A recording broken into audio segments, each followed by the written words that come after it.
You piece of shit! Shut your mouth! Look at me, Tony! Look at me! I want you to fire me! You fire me!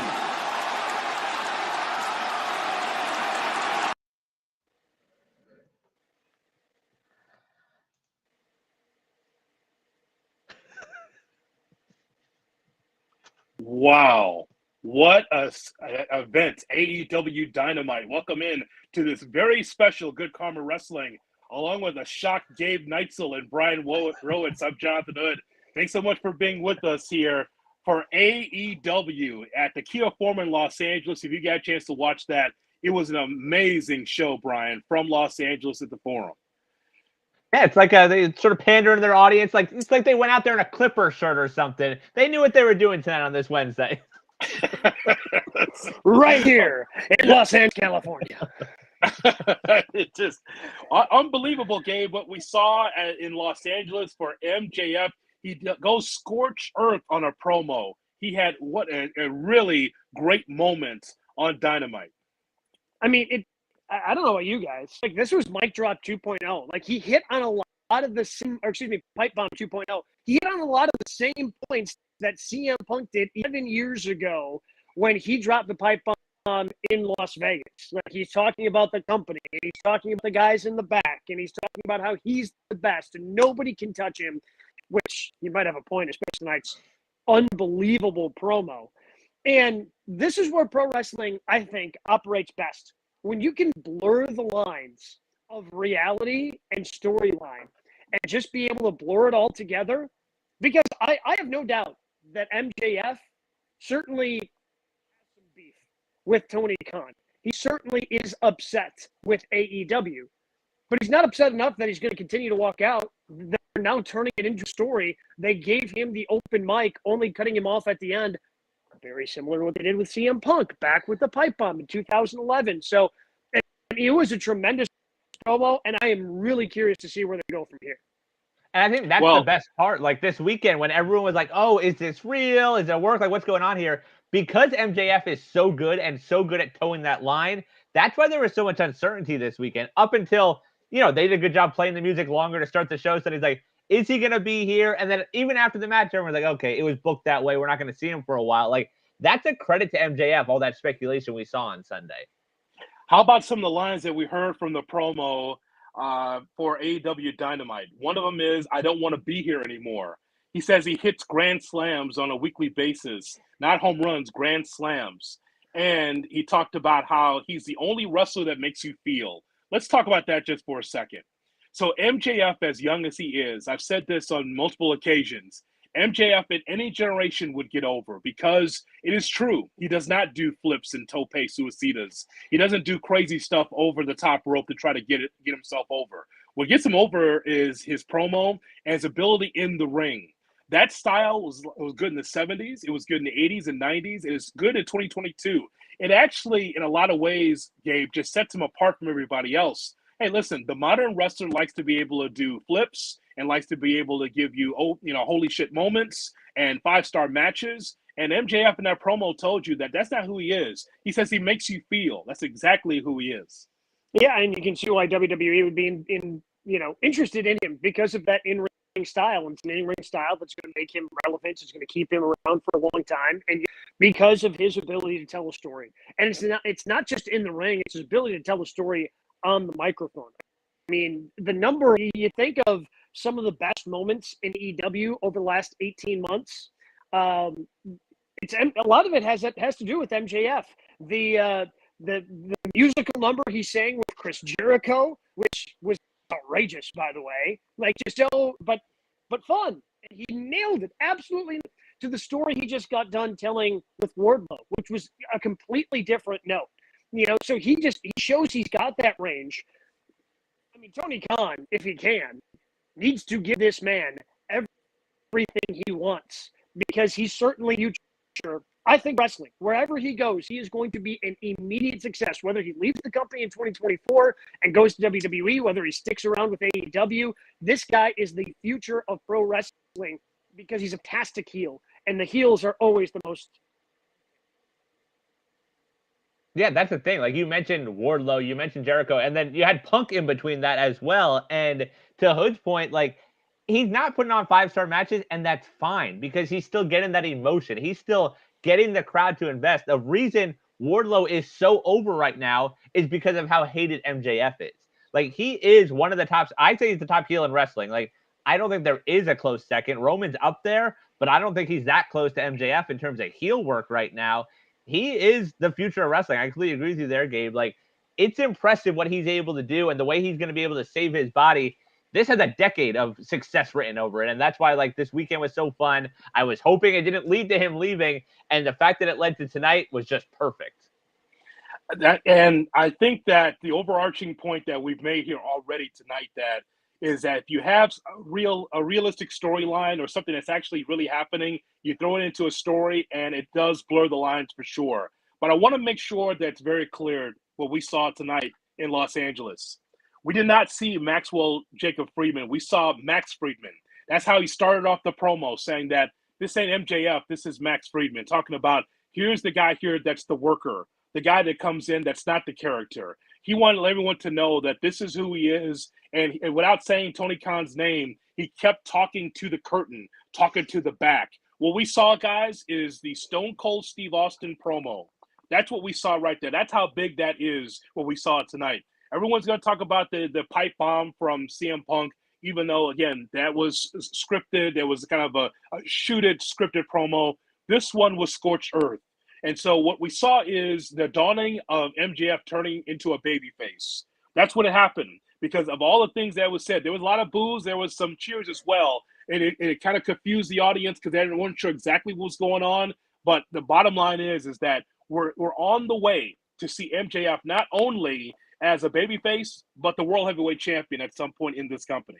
Well, I agree with the champion, but to be a face, don't you need Tony to be the heel in that situation, though? Oh, I don't think that Tony minds. The boss is always the heel. Boss is always the heel. Yeah, well, I mean, listen, he's Stat Boy Tony. That wasn't even Tony Khan. He called him Stat Boy Tony, did he not? Now, listen, I don't need to see MJF versus Tony Khan to decipher who's the babyface and heel in this spot. But people can understand, as a worker, people know how great MJF is. And so they're going to side with the talent more so than the boss in that spot, won't they? I would think so. I'm really curious what happens from here. I don't know where you go from here. I mean, are you going to tell a storyline of MJF trying to get fired? What does that look like? Is that him throwing matches? Is that him coming out and swearing as much as he did tonight, even with all the executives in attendance? I don't know what that is. If he wants to be fired, is that the storyline? How do they go about doing that? But I'm intrigued. Like, locked in. There is no way I am missing Dynamite next week because I want to know what MJF is going to do. Well, from a numbers standpoint, one of the truths that he told, he says that, when he's out there, was the second most watched. Is that what he said, yeah. Brian? The second most watched guy out there as far as ratings are concerned. Listen, the ratings don't matter as much as it is who do you want to see when he comes out there. Right. We talk so much about the pillars of WWE or the pillars of AEW. MJF is definitely one of those guys. But he's been able to have all of these great matches against veteran wrestlers. You saw what he did with Wardlow at Double or Nothing. So the next best thing for him is to go babyface. And yeah, Gabe, you know what I think? I think every week he's going to be a disturbance and someone that's going to bother AEW. Whether it's something that's going to piss off Tony Khan or piss off the wrestlers, I think fans will dig it. I think people will be into it. The kind of not necessarily MJF, but Max Friedman. That's a different guy. So we're going to get into kind of more of the fallout a little bit from Double or Nothing. We're definitely going to be previewing Hell in a Cell during our regular show tomorrow. Make sure you check it out, GKW, on the same social media channels. And if you want to podcast it, make sure you do that as well. But we're more focusing on tonight's show. So after MJF, what stood out to you about tonight's Dynamite, the first one in Los Angeles? Because it was a fun show. MJF was clear number one. There's a gap between whatever else is coming after that because that's how big I think the MJF thing was. But what else stood out to you guys? I mean, I guess the return of Miro, but like it felt like it didn't have that big moment. Lana or whatever she goes by now tweeted out earlier, like, "Hey, I think I want to go see Dynamite tonight," out of the blue. So everyone just sort of said, "Oh, okay, I guess Miro's coming back tonight." I wish that would have been a bigger deal because I think he could be a legit star. Other than that, I mean, it was a fun show. It was a typical, good Dynamite. I thought the women's tag match, even though we've seen it, was really good. But other than that, like nothing really storyline wise. I guess blood and guts is the other thing. Yeah. Well, I was. Go ahead. I was disappointed with CM Punk tonight. Like I was, to build up what they did, have him win the championship. He comes out 6-man tag to start with FTR, which was fine. It was a fun match, but it got a little sloppy at the end. He kind of slipped as he tried to do the springboard when he came in for the hot tag at the end. It was just a little disappointing. I was expecting a little bit more, in the promo that him and FTR ended up cutting, kind of rambled a little bit as well before you finally get, the tease for Forbidden Door coming up at the end of the month. I guess I was looking forward to seeing what they would set up in AEW. But clearly the next big thing for them is making sure that they push the pay-per-view and start setting up the door now that they're past Double or Nothing. Well, I guess, guys, just a couple of things stood out. First, just the idea that AEW is running the Forum in Los Angeles. Historically, in the late 80s for the NWA and WCW, they did not draw well. It was just kind of a secondary building. The WWF tried to run there, and they said, no, we're going to go to Anaheim Pond instead. And they had ran shows there instead of the Forum. So it has not been like the best for wrestling. But to see it full and for people to be excited to see AEW in Los Angeles, especially in that building, the old Lakers building, I think that's awesome. It's great that AEW is able to run there and really draw well. They're going to be in Ontario on Friday in California, so that's going to be great. The other thing, too, but to your point, Gabe, about CM Punk, I don't think that CM Punk is healthy. There's something wrong there because if you noticed from the beginning on the ramp, he was adjusting something with his foot or his ankle. And at the end of the match, he was still like on his kind of stooping down, trying to adjust his ankle or foot. There's something going on with Punk where he's not necessarily 100%. Hey, it was in a match for the heavyweight championship with Hangman Page. And there was some mistakes made there. I know that he's beating himself up over it because I saw the press conference and he's pissed off that he could not get that buckshot lariat. He missed it twice. And then and we saw tonight there was kind of like a little bit of a misstep. So I don't know if he's healthy. I thought the match could have been better if Punk was a little bit more sharper. But CM Punk against FTR, just to see those those three together was great for that 6-man. We already know that the Acclaimed is over. Max Caster taking a shot at the Johnny Depp trial with the Ass Boys. Why not? I think it's cool. I thought it was really cool. I do feel like to Gabe's point, though, like Forbidden Door, like they're not used to having pay-per-views this close. They have 4 weeks counting tonight, so now they have 3 more Wednesdays to promote that show. I feel like the Tanahashi thing should be a bigger deal, but like it's so just not on the radar tonight. And I don't know if that's because of him or because the MJF thing was so big, but that should be a bigger deal that we're getting Tanahashi and Punk in 3 weeks, shouldn't it? I guess I would have preferred them to let Double or Nothing breathe a little bit, Sure. and have Punk kind of cut whatever promo he wants. If it's babyface promo, clearly he's still going to be babyface despite kind of the teases from the promo showdown that you had last with him and Hangman Page. But he was clearly babyface. He's diving into the crowd as he comes out tonight. He's having a good time with the AEW World Championship. I guess I would just let that breathe a little bit, and then the next 3 weeks, the show's already sold out. Like, you don't have to worry about selling tickets at the United Center. You got to worry about people buying the pay-per-view, sure. But I think you've got enough time if you wait those 3 weeks and start building up the card then. Spoken like a guy that's been to a lot of WWE shows. You see, there's a difference between the companies right there. See, that's what Vince would have done. But your first time in Los Angeles, you've got executives in the crowd. You're going to try to put your best foot forward. That's why CM Punk was out there. If this was, by the way, if this is in Roanoke or Savannah, Georgia, or someplace, or Madison, Wisconsin, if it's in towns like that, yeah, you probably would have seen like Jade starting off first or something like that, right? But because it's in Los Angeles, no offense to our listeners in Madison. No, I'm just saying nothing wrong with a C town. All I'm saying is that you. All I'm saying is that you have to make sure that you put your best talent out there forward, and that's why they started off with the heavyweight champion, because it's the first time in LA. So I get that. I think there's something going on with Punk, and I wish this matchup with him and Tanahashi was 10 years ago, but it's happening now. So we'll see what happens. But are you disappointed it's not Okada? Like, I feel like everyone, once he got the belt, it's like, all right, we're going champ versus champ. Like, does that disappoint you at all? No, that's what Bryan Danielson's there for. Oh, okay. You can do it that way. Would you see that? How about that match? Oh yeah, I'm good with anything. Yeah, I feel like I'll say Danielson that can wrestle anyone, and I'm good. Yeah.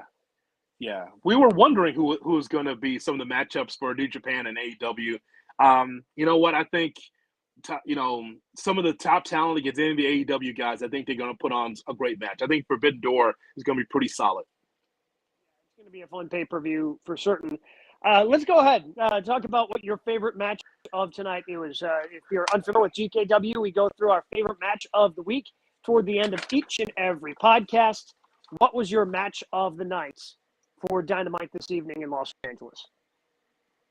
So for me, I'm going to go to the women's tag match. Even though we've seen it before, like, I was pretty impressed by that. Like, Britt going out there. I didn't think she should have won on Sunday, which we'll get to a little bit more tomorrow night. But I thought that tag match was pretty good. It, got the crowd really into it, and that was my match of the night. Those four in the ring. Yeah, I mean, the way they got the crowd just eating out the palm of their hand. Like, I mean, with a couple of the slip-ups that CM Punk had, as hot as he was coming out for his entrance, like there were a couple of boos out there when he tried to go up to the top rope and springboard down. There were a couple of boos. The Wardlow match was a typical Wardlow match. It was fun. He power bombs guys. Looks cool. Jon Moxley's an insane person. Like, I have no idea why he feels the need to bleed that much on cable television on a Wednesday night. But, hey, do your thing, man. I love Mox. Do your thing. Stay true to our bud. The 10-man tag was fun, but I'm with you. I thought the women just killed it tonight. I thought the tag match for them was absolutely spectacular. I really felt that Ruby Soho is really starting to get to her own in AEW. Ruby Soho had to get her win back, brother. Got to get the win back. I mean, after you lose at Double or Nothing. Huh? How do you bring in Rancid and then lose in the pay-per-view? Like, you bring Rancid in. Okay, that's more for tomorrow night. That's more of a rant for our night on our regular. We're going to recap Double or Nothing. But still, like, you bring in Rancid. You pay the money to bring in that band to play Ruby Soho to the ring. And then she loses? I don't know how Taz is not on commentary singing along. He's been singing the Ruby Soho show, the little song, all the time. I don't know how he wasn't at commentary for that. The reason why it happened is swerve, bro. That's what they do. The old Vince Russo swerve. That's what happened there, I think. I think all of us agree that the women put on the best match there. I mean, it's Dr. Britt Baker and it's Jamie Hayter. I mean, when Britt Baker's out there, and especially with Toni Storm, we're talking about two fabulous talents, and I would say Ruby Soho is right there as well. I'm a Jamie Hayter fan. I just think that she hasn't really scratched the surface of how good she can be as a talent. So I just think that they did a good job. I mean, the 10-man tag, it was fine. Hikuleo coming out of nowhere. Like, I didn't expect him to even be at the show. This is kind of the mystery of AEW, right, guys? I mean, you don't know who's going to come through the curtain. All of a sudden, there's New Japan people, and there's a Bullet Club, and like, what's happening the here? Weird part about that is, like, it's originally announced as a 10-man, and then Jeff's not clear, so it's like, okay, we'll do an 8-man. Then it goes back to the 10-man, and you throw Darby in there, but then why didn't Cole just get thrown back in there? Because he was taken out when Jeff Hardy was taken out. So yeah, that was a random one.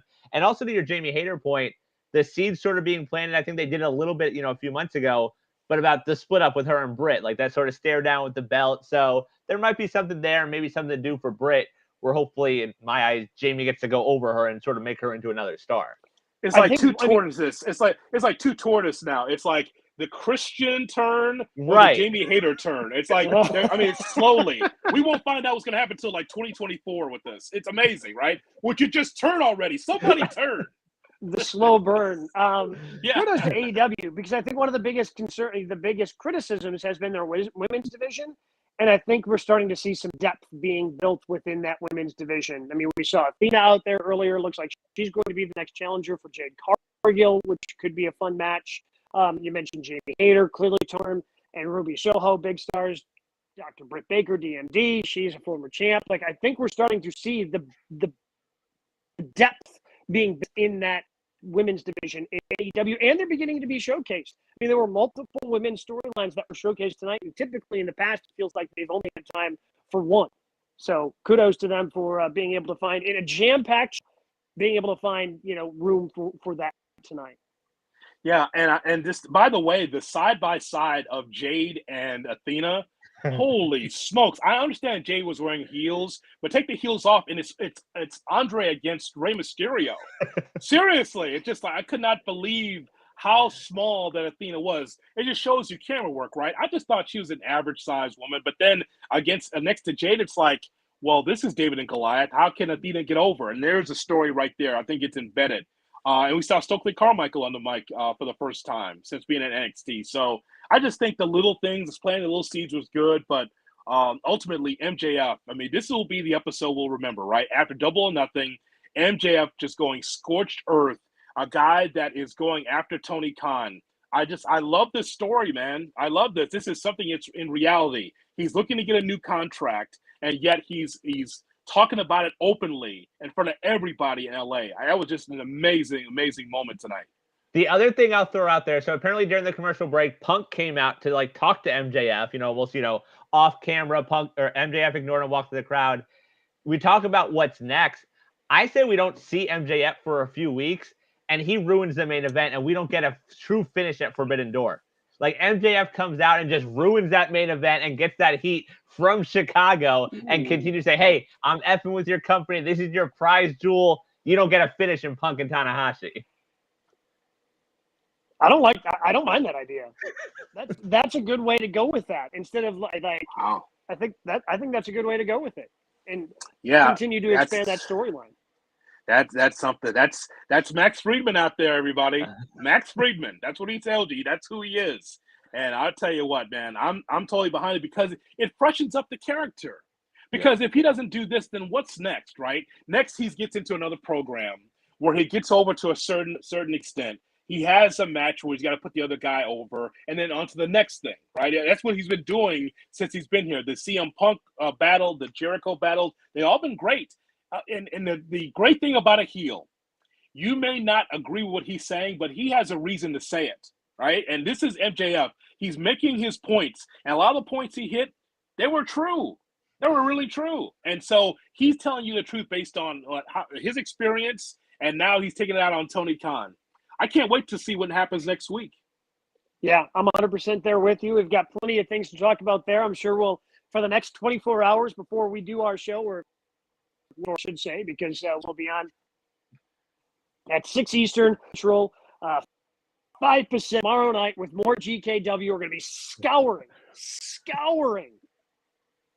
Did I do the math right? No. No, that is the graphics for 7 Eastern, 4 Pacific, 6 Central. Whatever. And whatever he says, there's a guy that works morning draw right there. Gabe Man. Neitzel. But I am past bedtime. I'll tell you that right now. My brain is no longer Me and you both. But you know what? We did this for you, Los Angeles, because first time AEW is in LA. So we want to do a pop-up show just to say what's up to ESPN Los Angeles and everyone else that's watching and listening on the podcast. Don't forget, we're here tomorrow. We have a special guest on Thursday as well, Gabe. Yes, we do. We're going to be talking with Mr. Rosenberg. He's going to come on and help us break down Hell in a Cell, as that's going to be coming up this weekend for WWE. We're going to recap everything that happened in the world of Double or Nothing and AEW again. See if there's any more rumors out there with the promo that MJF cut tonight. That's all coming up tomorrow night. An action-packed regular edition of GKW.